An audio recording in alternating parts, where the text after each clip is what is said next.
नमस्कार, मैं हूं संजय शर्मा। आप देख रहे हैं 4PM न्यूज नेटवर्क। आज बात करते हैं अपने गोदी सेठ की, अपने अडानी भैया की। अडानी भैया जी नाराज मत होइएगा, थोड़ा खरा खरा बोलने का मन कर रहा है, आज तीखा तीखा बोलने का मन कर रहा है। और आप दुनिया के चौथे नंबर के बड़े आदमी, तो आप क्या मेरी बात का बुरा मानेंगे, लेकिन कुछ कुछ चीजें बता दूं मैं आज। आपको मुस्कुराते हुए चेहरा मुझे अच्छा लगता है, मतलब मुझे लगता है इतना बड़ा बिजनेसमैन, और लोग कहते हैं भी आप बड़े विनम्र टाइप के आदमी है, तो मुझे मौका दे दीजिए बोलने का। तो नाराज वराज मत होइएगा, डर लगता है, कारपोरेट हाउस के लोग बड़े भयंकर भयंकर होते हैं। खैर, मैं बचपन से कहानी सुनता था। कहानी थी, और पता नहीं सच थी या नहीं थी, कि एक बड़ा आदमी होता है लेकिन मैले कुचले कपड़े, थोड़े गंदे कपड़े पहन के 5 स्टार होटल में जाता है। 5 स्टार के होटल का दरवान रोक देता है, अंदर नहीं जाओगे। गुस्सा आता है, अगले दिन जाता है, पूरा 5 स्टार होटल खरीद लेता है। अब वो समझ गए होंगे आप सब लोग, मेरे जितने दर्शक है, मैं क्या कहने जा रहा हूँ।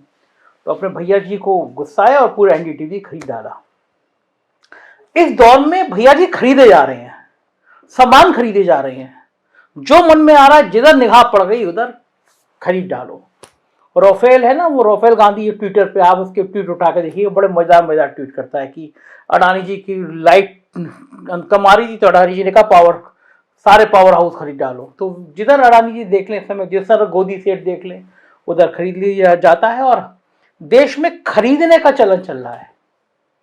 लेकिन हिमाचल में क्या हुआ मामला, कि वहां पे बेचने का नंबर आ गया। अडानी जी की दुकान बंद हो गई हिमाचल में, जैसी सरकार बदली। दरअसल होता क्या है, मुझे ये लगता है कि देश का जनमानस बड़ा इंपॉर्टेंट होता है। जब आप ताकत में होते हैं, जब आप सत्ता के नशे में होते हैं, जब आप अहंकार में होते हैं, सत्ता आपके सामने झुकी होती है, तो लगता है कि पूरी दुनिया में खरीद सकता हूं।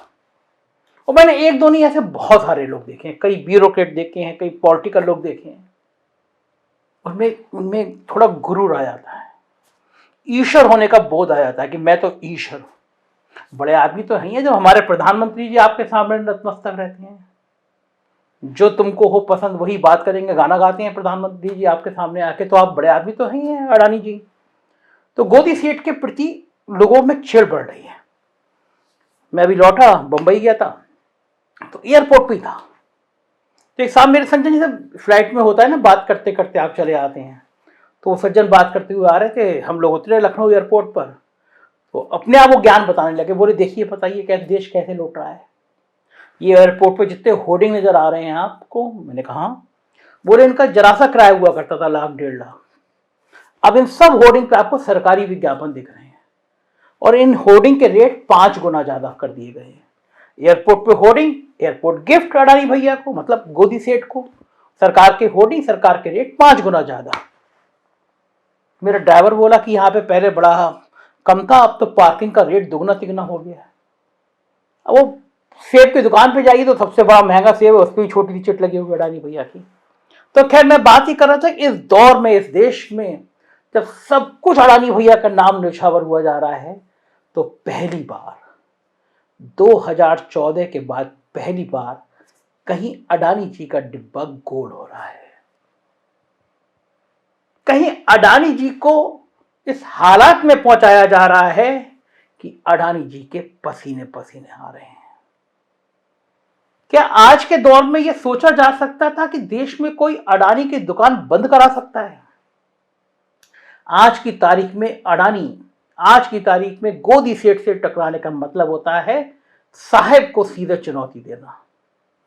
उन साहेब को जिनके सामने ना सिर्फ उनकी पूरी पार्टी बल्कि देश का अधिकांश सिस्टम नतमस्तक हो चुका है। लेकिन इसी दौर में जुमा जुमा 4 दिन पहले सत्ता संभाले मुख्यमंत्री, हिमाचल के मुख्यमंत्री, यदि गोदी सेठ को बोरिया बिस्तर समेटने पर मजबूर कर दें, मतलब इस हालात में पहुंचा दे कि आप अपना बोरिया बिस्तर समेटिए, तो आप अंदाजा लगा सकते हैं कि हिमाचल प्रदेश की जनता का मूड क्या है। सेब का बदला लेने का उसका दौर शुरू हो गया। ये मैं बात कर रहा हूं सुखविंदर सिंह सक्कू की। जिस दौर में अडानी की दुकान का शटर गिरवा रहे हैं, उसी दौर में उनकी पार्टी के दोनों मुख्यमंत्री अशोक गहलोत और भूपेश बघेल गोदी सेठ के साथ अपने संबंधों को सार्वजनिक रूप से सबके सामने आने दे रहे हैं। इन दोनों मुख्यमंत्री के राज में गोदी सेठ का कामकाज सफलतापूर्वक चल रहा है। मुकुर सुक्कू तो जैसे हाथ धोकर गोदी सेठ के पीछे पड़ गए हैं। मैं आपको बताता हूं कैसे पीछे पड़े। उससे पहले मैं आपको एक मजेदार किस्सा बताता हूं। कुछ महीने पहले की बात है। साहब का धंधा कैसे चल रहा है इसका मैं उदाहरण बताता हूं। कोयला खरीद की बात हो रही थी। देश के तमाम राज्यों को साहब ने कहा कि कोयला विदेशों से खरीदिए, बढ़िया कोयला है, महंगा कोयला खरीदिए। अब साहब किसी राज्य के मुख्यमंत्री से कह दे और भला वो मुख्यमंत्री मना कर दे। उत्तर प्रदेश में पावर कॉर्पोरेशन का एक अड़ियल अफसर था, उसने थोड़ी आपत्ति जताई। कुछ ही घंटों में चेयरमैन बदल दिए गए। एक तेज तर्रार आईएएस अफसर थे अवनीश अवस्थी, उन्हें पावर कॉर्पोरेशन का चेयरमैन बना दिया गया और आके उन्होंने कैबिनेट से पास कर दिया कि हम गोदी सीट का इनडायरेक्ट में हम कोल इंडिया से या उस कंपनियों से कोयला खरीदेंगे जो विदेशी कोयला आयात करती हैं। और विदेशी कोयला कौन आयात करता है ये सबको पता था कि हमारे गोदी सेठ करते हैं। इस दौर में सारा रायता बिखेर दिया तेलंगाना के सीएम केसीआर ने। उन्होंने प्रेस कॉन्फ्रेंस करी और प्रेस कॉन्फ्रेंस करके और बता दिया कि खेल क्या है, और साफ साफ कह दिया कि हमारे पास पूरा कोयला है, कितने धमकाली से हम ये कोयला नहीं खरीदेंगे। और जब केसीआर ने प्रेस कॉन्फ्रेंस करी तो पूरे देश में हंगामा मच गया और पहली बार गोदी सीट की कंपनी बैकफुट में आई, कोयला नहीं खरीदा गया। केसीआर के तेवर देखिए। फिर मैं आपको हिमाचल ले चलता हूं। मोदी जी, मैं एक बात पूछता हूं, 100 साल के लिए 100 साल के लिए उपयोग करने के लिए हमारे देश में भगवान हो या प्रकृति हो दिया हुआ संपत्ति है कोयला। 100 साल के लिए और भी जियोलॉजिकल सर्वे से और भी निकल रहा है। हर साल 5 मिलियन टन से लेकर 5,000 मिलियन टन से लेकर 10,000 मिलियन टन का कोयला निकालता है जब सर्वे करते हैं। एक चीज बताइए, इतनी संपत्ति, इतने नेचुरल रिसोर्स हमारे पास रखते हुए आज विदेशों से आप कोयला क्यों मंगा रहे? दीजिए, कल उत्तर दीजिए, कल आपके भाषण में कहिए ताकि देश जाने क्या मजबूरी है। आप मजबूर है आपके साहूकारों को हेल्प करने में, आप तो है मजबूर। राज्यों के सरकार पे दबाव डाल रहे, हुकुम पे हुकुम दिए जा रहे कि 10% इंपोर्टेड कोयला इस्तेमाल करो वरना तुम्हारे कोल इंडिया से कोल सप्लाई बंद किया जाएगा। ये क्या दादागिरी है, जबरदस्ती है? ये लोकतंत्र का मान मर्यादा है? यशवंत जी, मैं आपके सामने रखना चाह रहा हूं, हमने इनकार कर दिया, आप जो मर्जी कर लो, क्योंकि हमारा एक इतिहास है। कोल इंडिया के अलावा हिंदुस्तान में एक ही राज्य है जिसके पास एक कोयला खाना है, उसका नाम है सिंगरेनी कालरीज। हमने कहा हमारे खुद का कोयला है तो हम क्यों ले? हैरत की बात यह है, हिंदुस्तान का कोयला 4,000 के अंदर एक टन मिलता है। मोदी जी का जो कोयला है 25 से लेकर 30,000 का मिलता है, 4 गुना 5 गुना ज्यादा दाम देके, क्योंकि इनका दोस्त है एक साहूकार, वो इंपोर्ट करता है। इसीलिए मैं आपको टाइटल दे रहा हूं कि आप प्रधानमंत्री का काम नहीं कर रहे हो, आपके साहूकार दोस्तों का सेल्समैन बन के काम कर रहे हो। हाँ बिल्कुल, देखा आपने। तो केसीआर इतना तीखा तीखा बोलते हैं कि वो गोदी सेठ के थोड़े पसीने आए और गोदी सेठ के साहब को भी लगा कि ये मामला गड़बड़ जाएगा।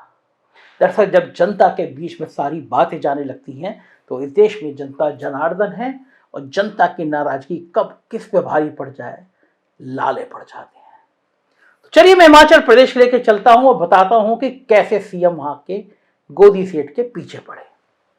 दरअसल कुछ महीने पहले गोदी सेठ ने एसीसी और अंबुजा सीमेंट का अधिग्रहण किया है।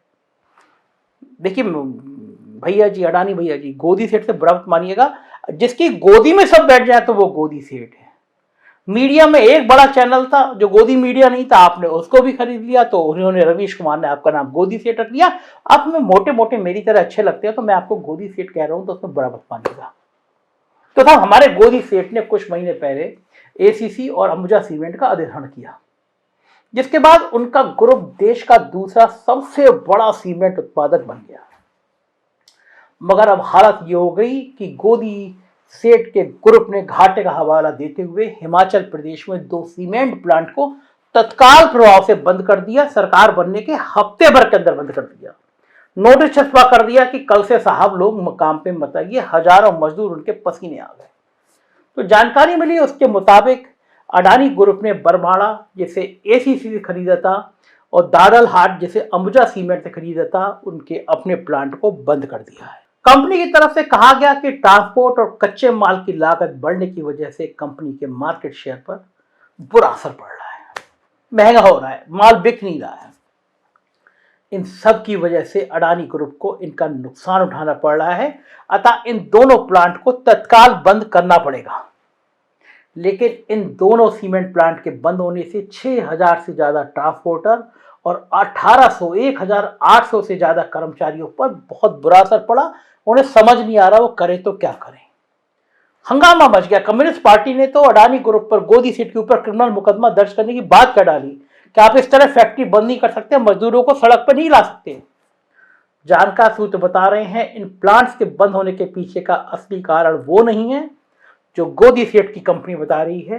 देखिए, सीमेंट उद्योग इस देश के कोर सेक्टर के उन 8 उद्योगों में से एक है जिसके ऊपर हिंदुस्तान का औद्योगिक सेक्टर निर्भर करता है। ये सब बहानेबाजी है कि कच्चे माल की कीमत और ट्रांसपोर्ट की लागत बढ़ गई या मार्केट शेयर को नुकसान हो गया। आपको सोचिए, जिस देश में गडकरी साहब सिर्फ एक्सप्रेसवे का इतना काम करवा रहे हैं, वहां गडकरी के भी साहेब के साहेब गोदी सेठ का सीमेंट प्लांट बंद हो जाए, इस पर तो कोई मूर्ख व्यक्ति भी भरोसा करेगा नहीं। दरअसल कारण कुछ और बताया जा रहा है। पहला कारण यह कि हिमाचल की सुक्खू सरकार ने सत्ता संभालते ही सीमेंट के दाम बढ़ाने पर रोक लगा दी। अपने गोदी सेठ हिमाचल में सीमेंट बहुत महंगे रेट पे बेच रहे थे और साथ ही अपनी सरकारी जरूरतों के लिए अडानी के बजाय अल्ट्राटेक सीमेंट से सीमेंट खरीदने का फैसला कर दिया। मतलब सुक्खू ने अपने गोदी सेठ को एक झटका दे दिया।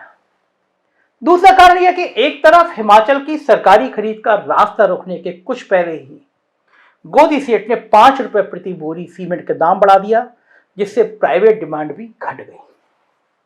मोटे तौर पर कहें तो कांग्रेस ने चुनाव के पहले ही अडानी ग्रुप को हिमाचल की जनता की नजरों में वैसे ही विलेन बना दिया था जैसे नंदीग्राम के बाद बंगाल की जनता के बीच सलीम ग्रुप की छवि बन गई थी।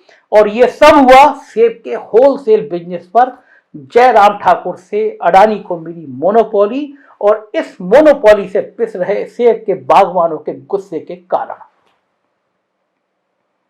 क्योंकि कांग्रेस ने अडानी की इस छवि को मुद्दा बनाकर हिमाचल का प्रदेश का चुनाव 1% के आसपास के वोटों के अंदर से जीता, तो स्वाभाविक है कि नए मुख्यमंत्री सुक्खू साहब को भी अपनी जनता के साथ पैदल ही भारत जोड़ रहे अपने साहिब को भी खुश करना है, क्योंकि उनके साहब ने तो पैदल चलकर अपनी दाढ़ी भली नहीं बनवाई है, लेकिन अडानी जी की नकारात्मक छवि जनता में जरूर बनवा दी है। एक ऐसी छवि जो सब कुछ कब्जा करना चाहता है इस देश में। अब ऐसे में स्वाभाविक है कि जयराम ठाकुर ने अपने साहेब को खुश करने के लिए भले ही जनता की नाराजगी मोल ले ली हो, लेकिन सुक्खू के साहब तो हिमाचल की जनता वाली भाषा ही बोल रहे हैं, तो स्वाभाविक है कि उनके सामने हिमाचल से गोदी सेठ का बोरिया बिस्तर बंधवाने में आगे बढ़कर अपनी भूमिका निभाने के सिवा कोई विकल्प नहीं है। और यही हिमाचल के मुख्यमंत्री कर भी रहे हैं, क्योंकि आगे और भी परिस्थितियां मुश्किल होती नजर आ रही हैं। क्योंकि महाराष्ट्र में तो साहेब और गोदी सेठ समेत पूरी गुजरात लॉबी के खिलाफ माहौल बना हुआ है। लगभग यही हालत पूरे देश में। ईस्ट इंडिया कंपनी की तरह गोदी सेठ ने कंपनी के खिलाफ गोदी सेठ की कंपनी के खिलाफ माहौल बनता जा रहा है। सुखविंदर सक्कू ने तो पहला पत्थर मारा है।